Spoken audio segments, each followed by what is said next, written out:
আসসালামু আলাইকুম। আজকে আপনাদেরকে দেখাতে যাচ্ছি সঠিক পদ্ধতিতে বাড়ি করবেন কীভাবে। অবশ্যই ভিডিওটি স্কিপ না করে সম্পূর্ণ ভিডিওটি দেখবেন। তো আমরা সর্বপ্রথম 7 ফিট 1 ইঞ্চি আমরা কলমটি কমপ্লিট করেছি। 7 ফিট 1 ইঞ্চি কমপ্লিট করে সম্পূর্ণ গাঁথনি 33 ইঞ্চি করে আমরা প্রতিটা ওয়ালে টেম্পো ঢালাই ব্যবহার করেছি 3 ইঞ্চি করে। অবশ্যই এটা আপনাকে ব্যবহার করতে হবে। এই ভুলগুলো যদি করেন তাহলে আপনার বাড়ি হবে ক্যারেক। তাই আপনারা অবশ্যই 3 ইঞ্চি করে প্রতিটা ওয়ালেই আপনারা টেম্পো ঢালাই ব্যবহার করবেন।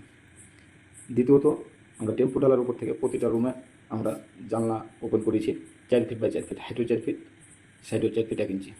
আপনারা ঢালাইয়ের পরে আপনারা জানলাটা ওপেন করবেন, তাহলে আপনার কাজটি হবে পারফেক্ট।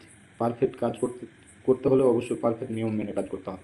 প্রতিটা কাজের একটি নিয়ম আছে, সেই নিয়মগুলো যদি না মানেন তাইলেই আপনার হতে পারে ক্ষতির কারণ। তাই আপনারা বাড়িটা করার পূর্বে সঠিক নিয়ম মেনে কাজ করবেন। আপনারা অনেকেই আছেন যে একসাথে 10 ফিট কলম ওঠান, সেক্ষেত্রে কী হয়, আপনারা যখন লিনটেন ব্যবহার করেন, টানা লিনটেন ব্যবহার করলেও আপনাদের সেই কলমের সাথে কোনো লিনটেনের সাপোর্ট থাকে না। কলমের সাথে যদি আপনার লিনটেনের সাপোর্ট না থাকে তাহলে আপনার বাড়িটি কীভাবে টেকসই হবে। আপনাদেরকে খেয়াল রাখতে হবে, টানা লিনটেন ব্যবহার করতে হবে। প্রতিটা লিনটেনের সময় খেয়াল রাখতে হবে যেন কলমের ভিতর দিয়ে প্রতিটা রড যায়, প্রতিটা রড যেন টানা থাকে। এভাবে যদি বাড়ি করেন 100% আপনার বাড়িটা পারফেক্ট হবে। আমরা 7 ফিট 1 ইঞ্চি গাঁথনিটি কমপ্লিট করে আমরা টানা লিনটেন করে নিয়েছি। প্রতিটা রুমে আমরা একটা করে স্ল্যাব দিয়ে নিয়েছি 2 ফিট চওড়া করে।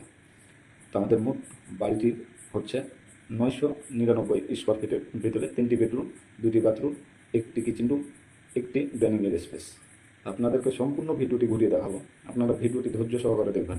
আপনাদেরকে বুঝতে হলে অবশ্যই ধৈর্য সহকারে ভিডিওটি দেখতে হবে, কারণ আপনাদের লং টাইম ছাড়া আপনাদেরকে বোঝানো যাবে না। তাই আমার ভিডিওটা লং করেছি আপনাদেরকে বোঝানোর জন্য। সবাই আপনারা ধৈর্য ধরে ভিডিওটা দেখবেন। তো আমরা সম্পূর্ণ কিন্তু দেখেন টানা লিনটেন ব্যবহার করেছি, আউটে আমরা সামসেট ব্যবহার করেছি।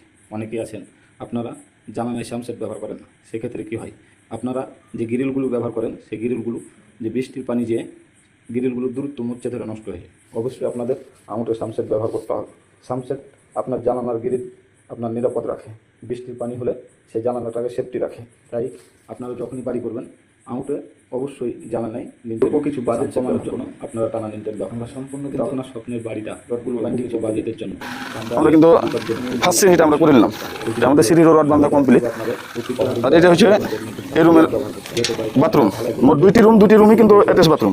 এটা কিন্তু এই রুমের বাথরুম, এটি হচ্ছে এই রুমের বাথরুম। আশা করি আপনারা বুঝতে পারলেন যে কাজটি আমাদের কীরকম হয়েছে। যারা দেখছেন অবশ্যই একটু কমেন্টে জানাবেন আর অন্যকে দেখার সুযোগ করে দেবেন। আর এভাবে আপনারা যখন বাড়ি করবেন টানা কলম টু কলম লিনটেন ব্যবহার করবেন, ইনশাল্লাহ আপনাদের বাড়ির কাজটাও সুন্দর শক্ত মজবুত হবে। আমাদের কোনো জায়গায় কিন্তু গ্যাপ রাখিনি, প্রতিটা জায়গাতে কিন্তু আমরা এভাবে কিন্তু টানা লিনটেন ব্যবহার করেছি। প্রতিটা জানলার উপর দিয়ে প্রতিটা কলম টু কলম কিন্তু আমরা লিনটেন ব্যবহার করেছি। তো সবাই ভালো থাকবেন। আজকের এই পর্যন্ত, আবারও আপনার সাথে দেখা হবে নেক্সট ভিডিওতে। আপনার বাড়ির গাছগুলো যদি পারফেক্ট হয়, যদি আপনার বাড়ি গাছগুলো পারফেক্ট না করেন তাহলে কিন্তু আপনার বাড়ি এই সমস্যাগুলো হয়। আপনারা যদি আপনার বাড়ি নিচে দেখা যায় বা সাইডেও দেখে, সেক্ষেত্রে অবশ্যই আপনার বাড়িতে দূরত্ব অ্যাক্সিডেন্ট নষ্ট হয়ে সাবস্ক্রাইব করে রাখবেন। সম্পূর্ণ 6 সাল আপনাদের মাঝে লিনটেন নতুন নতুন ভিডিও প্রতিটা সমস্যা আমাদের মাঝে আছে, টেকনিশিয়ান আমরা সঠিক ভাবে জেনেছি। তাই আপনারা এরকম বাড়ি করে ফলো করি, আপনারা বাড়িটি পারফেক্ট আমার করে তুলেন। চ্যানেলটি ভালো সাবস্ক্রাইব করে দেবেন, ভিডিওটি নতুন ভিডিও অবশ্যই